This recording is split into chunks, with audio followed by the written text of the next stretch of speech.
Yang menarik ya Pak ya. Hmm. Kalau misal dari hulunya bisa masuk saat tadi sampai benih, pupuk segala macam bisa Ya, masuk. Apakah pelaku usahanya berarti bukan hanya UMKM, petani pun bisa ya, berjualan atau ya. gimana?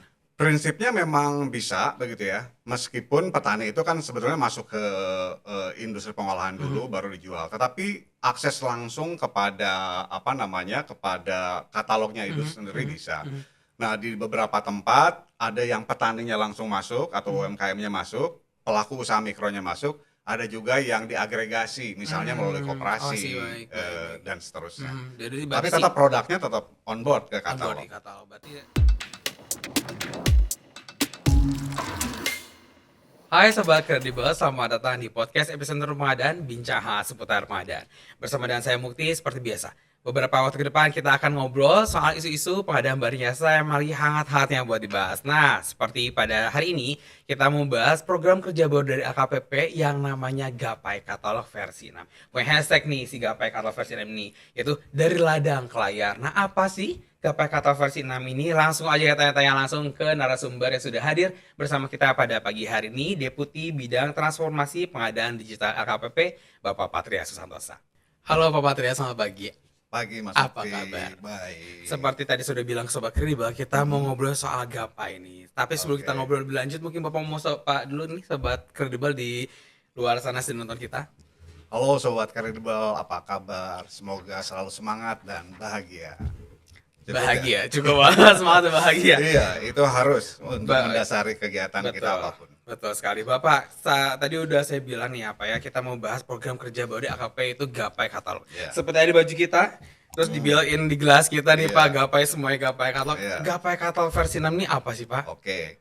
Gapai e-katalog versi 6 ini seperti terlihat di sini. Ini adalah sebuah gerakan akselerasi pengadaan pangan inovatif melalui e-katalog versi 6. Paling tidak pesannya ada dua. Pertama, Gapai katalog versi 6 ini akan mengakselerasi PR-PR katalog yang masih harus diselesaikan dalam waktu singkat, khususnya September dan Oktober ini di jangka pendek. Pesan yang kedua adalah Gapai katalog ini mendorong bahwa pengadaan barang jasa pemerintah khususnya melalui transformasi digital itu punya posisi yang strategis untuk mendukung program-program prioritas nasional. Dalam hal ini adalah industri pangan. Industri. Demikian Mas Mukti. Baik. Tadi disebutkan bahwa ada PR, makanya katalognya harus diakselerasi gitu ya. Ya, Emang apa aja sih Pak PR-nya sampai butuh banget nih buat diakselerasi si katalog versi 6 ini? baik. Tentu saja katalog versi 6 yang sudah diluncurkan itu banyak PR-PR atau hal-hal yang perlu diselesaikan dalam waktu dekat, menengah, dan panjang. Ada ekspektasi publik yang mengharapkan katalog versi 6 itu betul-betul seperti industrial marketplace, seperti marketplace kelas dunia yang mudah diakses dan seterusnya. Hari ini misalnya yang belum tuntas adalah integrasi dengan pembayaran begitu ya, baik di kementerian lembaga maupun di Pemda. Nah, dalam waktu dekat paling tidak di September dan Oktober ini, khususnya di KL itu dipastikan seluruh transaksi pembayaran melalui katalog versi 6 itu memang bisa diselesaikan begitu ya. Artinya tuntas bukan hanya UP tetapi juga sampai LS itu tuntas semua di akhir September dan diimplementasi di Oktober. Kemudian untuk Pemda memang ada percepatan tetapi masih menunggu pengembangan SIPD di Kementerian Dalam Negeri. Nah, itu dari sisi fitur integrasi pembayaran. Kemudian dari sisi migrasi begitu ya. Seperti kita tahu kan versi 6 begitu diluncurkan Mas Mukti, versi 5-nya tetap paralel berjalan. Kenapa demikian? Supaya tidak mengganggu layanan pengadaan di lapangan. Nah, kita tahu juga sudah dihentikan secara bertahap begitu ya, katalog versi 5. Terakhir misalnya konstruksi sudah di off di versi Juli ya. 5 ya dan harus shifting ke versi 6. 6. Nah, ini masih ada di akhir September ini alat kesehatan dan obat yang mau kita tutup. Sehingga dalam jangka pendek dipastikan versi 5 itu seluruh produknya akan dinonaktifkan sehingga diharapkan bisa beralih sepenuhnya Berarti di ke Oktober sudah katalog versi beralih 6. semua ya Pak ya? Betul. Nah, itu salah satu PR yang kita kerjakan termasuk hal lain seperti peningkatan layanan, peningkatan fitur-fitur yang diharapkan oleh publik, penyiapan regulasi pendukung, dan seterusnya. Nah, ini yang menarik adalah sektornya kan banyak ya Pak di Katalog Ya, itu ya. Ada apa namanya? Tadi disebut Bapak oleh kesehatan, ya, konstruksi. Tapi betul. di sini untuk mengakselerasi Katalog ini adalah dipilih industri pangan. Ya, Ini kenapa nih Pak? Apakah ada pertimbangan khusus atau apakah kita untuk mendukung suatu program ya, presiden atau bagaimana Pak? ya. Seperti yang tadi sudah saya bilang bahwa pengadaan itu ujung tombak dari pembangunan begitu ya. Pengadaan itu harus kita tunjukkan merupakan instrumen strategis untuk mendukung prioritas nasional apapun, termasuk asa citanya Pak Presiden begitu ya. Nah, industri pangan adalah salah satu saja dari banyak prioritas nasional. Kita mulai dengan industri pangan ini ya. Kenapa pangan? Karena kalau kita lihat dari data begitu ya, ekosistem industri pangan itu kan sebetulnya panjang begitu ya. Kalau kita singkat ada 3 komponen.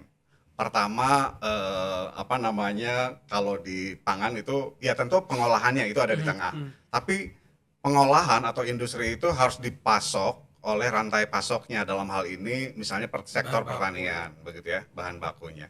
Dan terakhir tentu apa yang ditanam dan diolah ini harus dijual. Jadi singkatnya ada 3 begitu ya. Tanam, olah, jual. Nah, itulah ekosistem industri pangan, kira-kira begitu. Nah, eh, sumbangan atau kontribusi terhadap pertumbuhan ekonomi ternyata sangat besar. Misalnya di sektor rantai pasok begitu ya, rantai pasok industri pangan. Ini kan pertama sesuai dengan asta cita, yang kedua begitu ya. Kemudian sumbangan terhadap PDB di tahun 2024 angkanya 12,6%. Jadi sangat besar dan ditargetkan tumbuh 3,46% di tahun 2029 berdasarkan RPJMN kita. Itu baru di sektor rantai pasok. Kemudian di sektor pengolahan itu juga sesuai dengan asta cita yang kelima. Dan ternyata industri pangan ini nilainya secara nasional di tahun 2024 itu hampir 1.000 triliun juga, Mas Mukti. 981 triliun atau 38% dari industri non migas, di mana kontribut terhadap PDB sebesar 6,61%.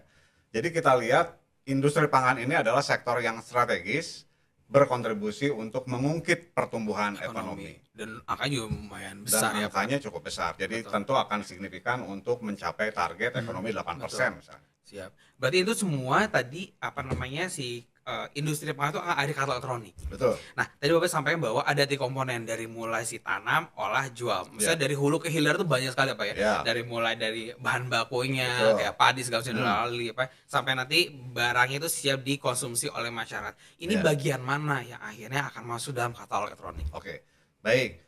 Nah, tadi memang sudah disampaikan dari hulu ke hilir, gampangnya ada 3 komponen begitu ya. Tentu saja katalog elektronik itu bisa menjadi instrumen yang dimanfaatkan untuk ketiga aspek tadi atau ketiga komponen tadi. Ah, Yang pertama misalnya dari sisi rantai pasok industri pangan, itu prakteknya kan butuh pengadaan kalau memang membutuhkan APBD APBN. Contoh konkretnya misalnya pengadaan pupuk, pengadaan benih begitu ya, pengadaan pestisida, kemudian alat dan mesin pertanian. Sebetulnya itu juga bisa digunakan untuk program yang lebih besar seperti mungkin Mas Mukti mendengar program cetak sawah. Iya betul. Nah, itu juga saat ini sudah tersedia di katalog. Itu di sisi rantai pasok begitu ya. Nah, kemudian di industri pengolahan sendiri ada mesin pengolah, kemudian ada diseminasi untuk UMKM, untuk pembinaan industri dan seterusnya. Itu juga membutuhkan pengadaan yang saat ini juga tersedia di katalog. Nah, kemudian katalognya sendiri itu juga bisa digunakan untuk menampilkan hasil pengolahan tadi hasil ya. industri tadi, industri pangan untuk makan minum itu juga nilainya sangat besar, partisipasi UMKM-nya banyak begitu ya, sehingga bisa ditayangkan di katalog versi 6 khususnya dan bisa diakses dengan mudah. Jadi dari hulu ke hilir bisa dikatalogkan begitu Mas Mukti. Bapak, ini yang menarik ya Pak ya. Kalau misal dari hulunya bisa masuk tadi sampai benih, pupuk segala macam bisa masuk. Apakah pelaku usahanya berarti bukan hanya UMKM, petani pun bisa berjualan atau gimana? Prinsipnya memang bisa begitu ya, meskipun petani itu kan sebetulnya masuk ke industri pengolahan dulu baru dijual, tetapi akses langsung kepada apa namanya, kepada katalognya itu Mhm sendiri mhm bisa. mhm Nah, di beberapa tempat ada yang petaninya langsung masuk atau mhm. UMKM-nya masuk, pelaku usaha mikronya masuk, ada juga yang diagregasi misalnya melalui Oh sih, koperasi, baik baik baik. dan seterusnya.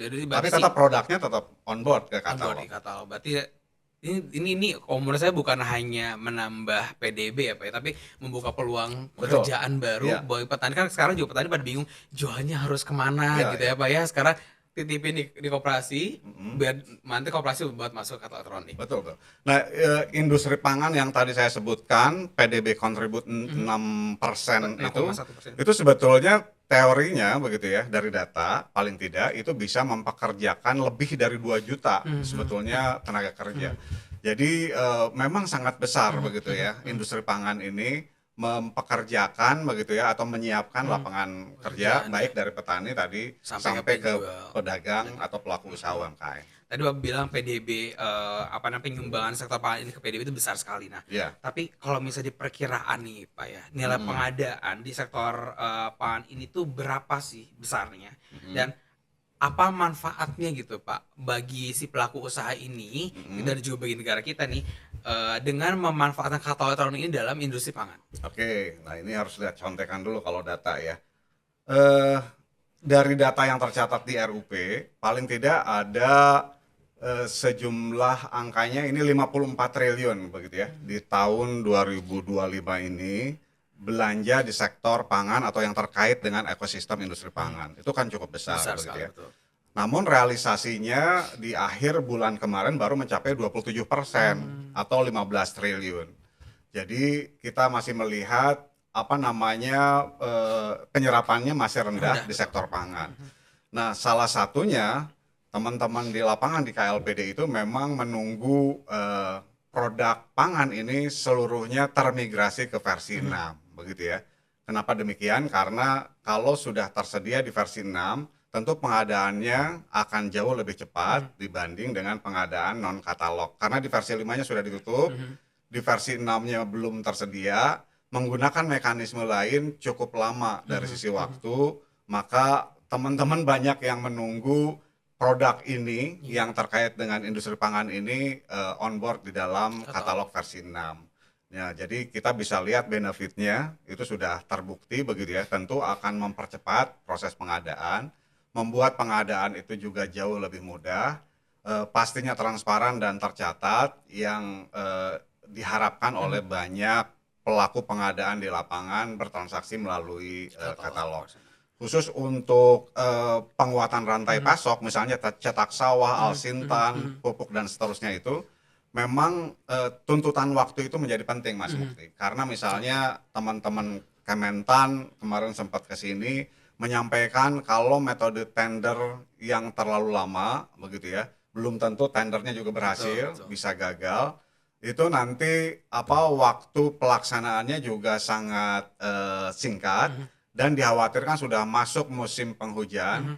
sehingga apa namanya, target untuk misalnya memperluas, sawah dan seterusnya untuk menguatkan rantai pasok jadi, Terhambat, terhambat. betul. Sehingga perlu percepatan Mhm dan solusi konkretnya mhm. adalah katalog versi Versi 6 6. ini. Nah, Demikian. Pak, pelaku usaha itu apalagi untuk UMKM ini Iya, kan, apa namanya, di sektor pangan berarti akan ada lagi pelaku-pelaku usaha baru iya, yang belum pernah di katalog akhirnya mhm, bergabung di iya, katalog. Tapi kan saat ini pun masih suka pada, apa ya, Pak ya, willingness-nya kurang nih kan, mmm, pakai sistem lama lah segala macam. Nah, iya, mungkin Pak bisa diyakinkan Pak kepada iya, UMKM ini manfaat dari penggunaan katalog versi 6 di sektor pangan ini apa sih, Pak? baik.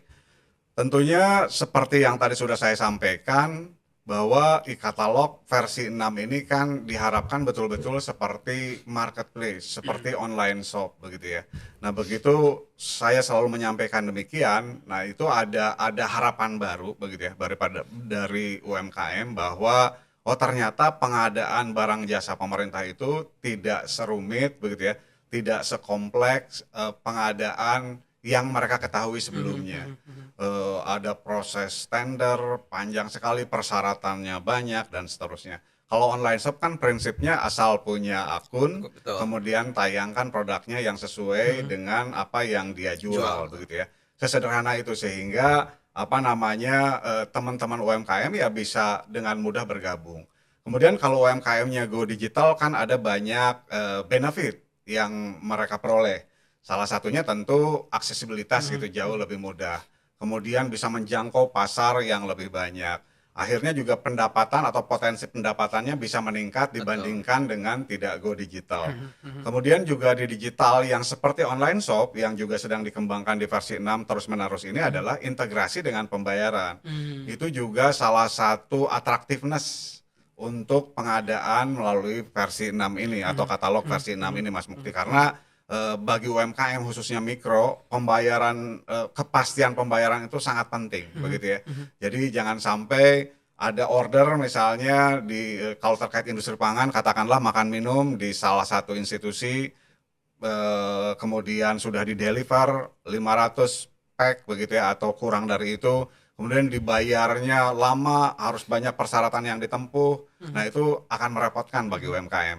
Nah, kalau ada tools yang sudah terintegrasi dengan pembayaran, tentunya harapannya akan lebih membuat UMKM itu ya tertarik untuk go digital, khususnya melalui katalog versi 6 ini agar berpartisipasi dalam pengadaan barang jasa pemerintah. Pak, ini kan proyek yang luar biasa, dampaknya akan besar lah ya Pak ya. Iya. Tapi kan nggak mungkin tanpa tantangan ya Pak. Betul. Kira-kira sebetulnya apa sih yang paling tantangan yang paling besar ya Pak dihadapi oleh para pelaku usaha ini saat produknya masuk dalam katalog versi 6?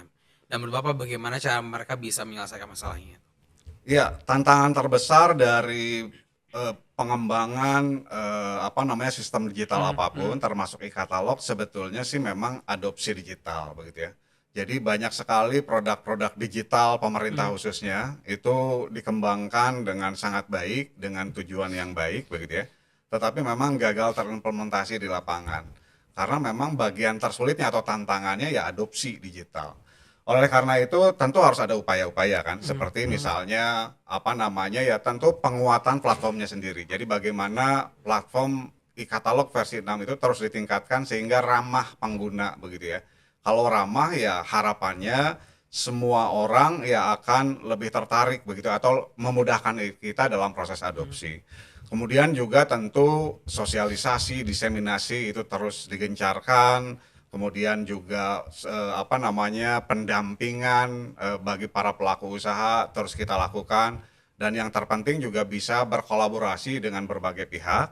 Salah satunya teman-teman di swasta, di asosiasi, di Pemda untuk sama-sama mengajak pelaku usaha itu onboarding begitu ya. Jadi adopsi digital ini tentu bukan hanya tugas LKPP, tetapi tugas semua pihak, tugas banyak pihak, sehingga mudah-mudahan sih tantangan ini bisa terus kita atasi begitu ya. Nah Pak, ini upaya pemerintah pusat kita sudah segini besarnya Pak ya tadi dikembangkan terus diperbaiki terus di platformnya, kemudian juga kita juga tetap akan melakukan sosialisasi dan juga pendampingan kepada para pelaku usaha untuk bagaimana mereka onboard. Nah tapi bagaimana dukungan dari pemerintah daerah nih Pak kepada para pelaku usaha ini untuk mereka mau go digital? Ya.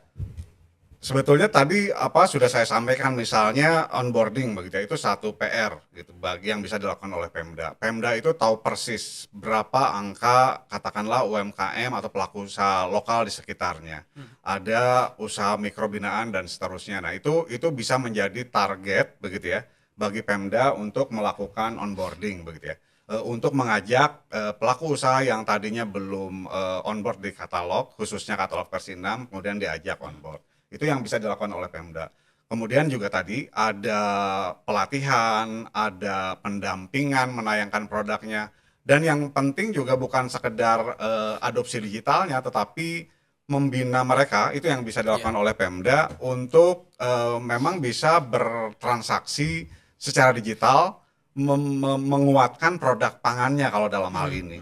Artinya ada banyak cara begitu ya bagi Pemda untuk membina, sekali lagi bukan hanya aspek digitalnya tetapi penguatan usahanya atau sektor usahanya. Itu yang juga dilakukan misalnya salah satunya ya yang saya ingat karena baru kemarin berinteraksi di Surakarta gitu ya. Kemarin saya ketemu Mas Wali di Surakarta. mereka membangun UMKM Center namanya. UMKM Center ini adalah salah satu bentuk atau wadah yang di dalamnya ada proses kurasi dan pembinaan. Jadi tidak semuanya bisa masuk ke UMKM Center, ada requirement-nya, Mas Mukti. Misalnya UMKM yang seperti apa, yang punya omset berapa yang bisa masuk UMKM Center. Nah, kemudian misalnya yang omsetnya katakanlah sampai 100 juta per bulan, itu di klaster. Kemudian di periode berikutnya harus ditingkatkan. Sehingga yang tadinya misalnya kelas A jadi ke kelas B, atau sebaliknya begitu ya, dengan omset misalnya sampai 1 miliar dan seterusnya. Nah, itu adalah upaya konkret yang bisa dilakukan oleh Pemda misalnya untuk melakukan kurasi terhadap pelaku usaha di lingkungannya, sehingga nanti bukan sekedar mampu menayangkan di e-katalog, tetapi juga trusted, sehingga pembelinya akan merasa aman, nyaman untuk bertransaksi dengan UMKM tersebut, dan pengadaan barang jasanya tetap mencapai value for money. Jangan sampai ya kita memang semangatnya memberdayakan UMKM, tapi misalnya kualitas produk yang dideliver itu tidak sesuai dengan yang diharapkan. Itu contoh konkret yang bisa dilakukan Pemda, Mas daerah Novi. ya. Baik. Ya. Bapak tadi disampaikan bahwa cita-cita besar ya Pak ya. Ya, Intinya bisa bagaimana produk ini menghasilkan value for money. betul. Nah, namun kan harus ada prosesnya nih Pak, buat si produknya masuk ke katalog elektronik secara teknisnya nih Pak. Ya, ya. Bagaimana akhirnya kita pelaku usaha bisa daftar atau menaikkan produk kita di katalog elektronik? Baik. Yang pertama tadi tentu harus punya akun begitu ya. Akun ini bisa diakses di akun PPN Inaprok, alamatnya akun.inaprok.id begitu ya. Itu adalah salah satu tools baru yang kita transformasi. Kalau sebelumnya produk pengadaan digital kita di LKPP, Mas Mukti, itu banyak akunnya begitu ya. Jadi satu pelaku usaha itu bisa atau perlu membuat banyak akun untuk bertransaksi di banyak produk digital LKPP.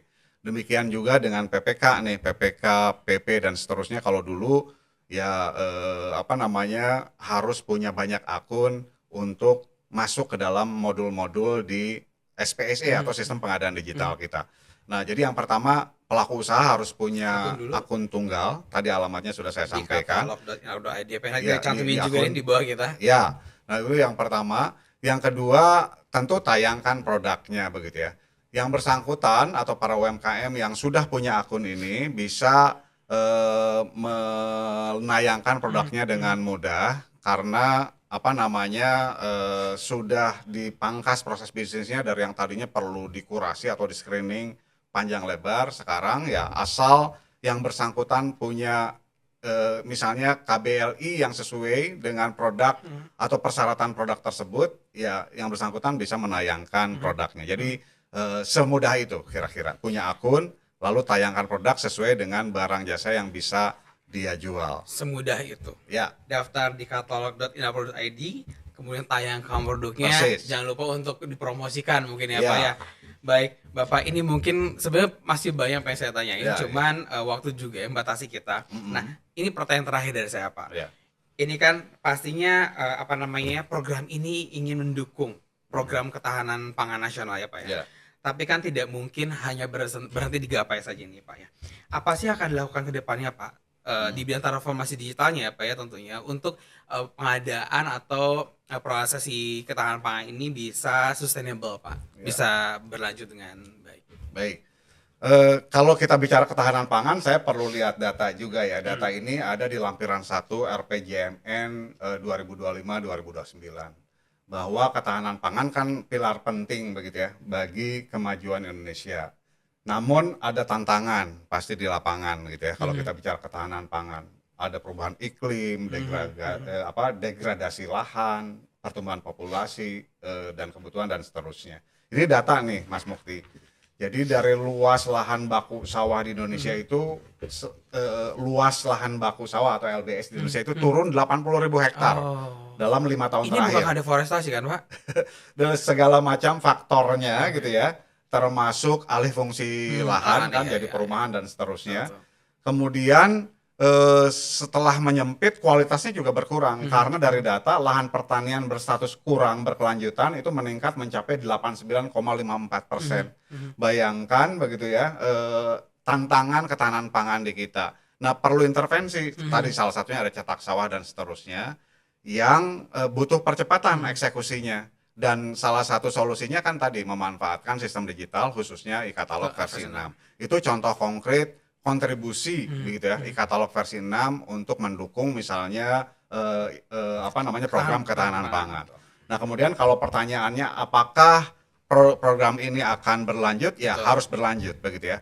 Pertama tentu kita juga perlu bersyukur bahwa digitalisasi pengadaan ini sudah masuk menjadi program prioritas nasional begitu ya di 2025-2029 dalam RPJMN kita, karena masuk Asta Cita ke-7, program strategis nasional ke-37 yang terkait dengan layanan digital terpadu.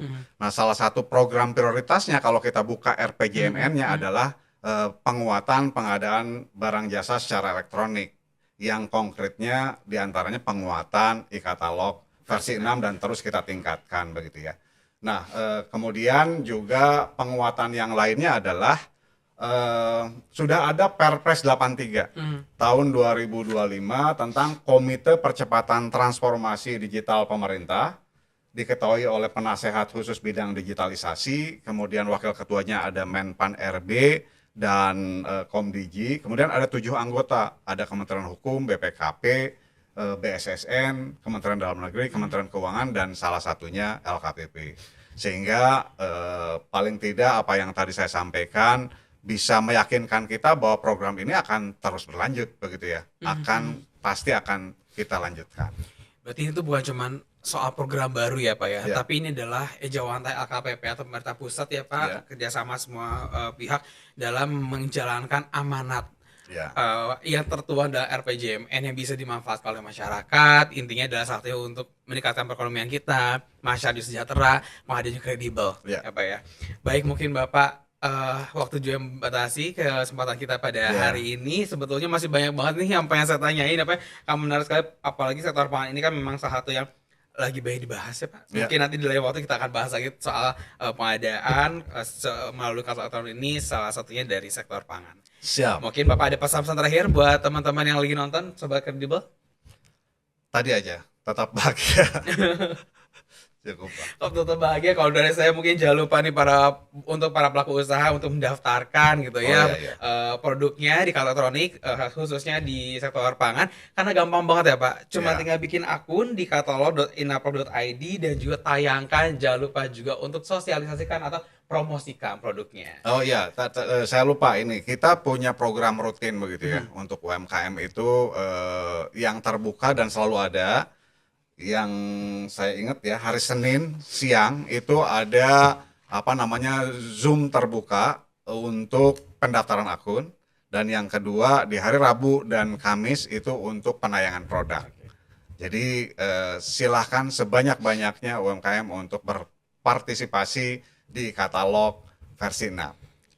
Baik, dan Sobat Kredibel, jangan lupa juga mari kita wujudkan bareng-bareng hashtag kita semuanya dari ladang pindah ke layar. Mudah-mudahan seluruh para pelaku usaha kita di sektor pangan bisa menjual produknya dan bertransaksi dengan pemerintah dengan mudahnya. Begitu mungkin Pak Patria. Saya Mukti Herlambang dengan Pak Patria. Terima kasih Bapak sudah hadir di podcast episode pengadaan. Mudah-mudahan apa yang kita bahas di hari ini bisa bermanfaat banyak banget untuk masyarakat luas dan juga khususnya UMKM di sektor pangan. Untuk Sobat Kredibel, jangan lupa untuk terus subscribe dan juga share ataupun komen di media sosial LKPP untuk lebih tahu tentang LKP dan juga program kerjanya. Saya Mukti undur diri dan Patria, sampai jumpa di podcast episode pengadaan episode selanjutnya.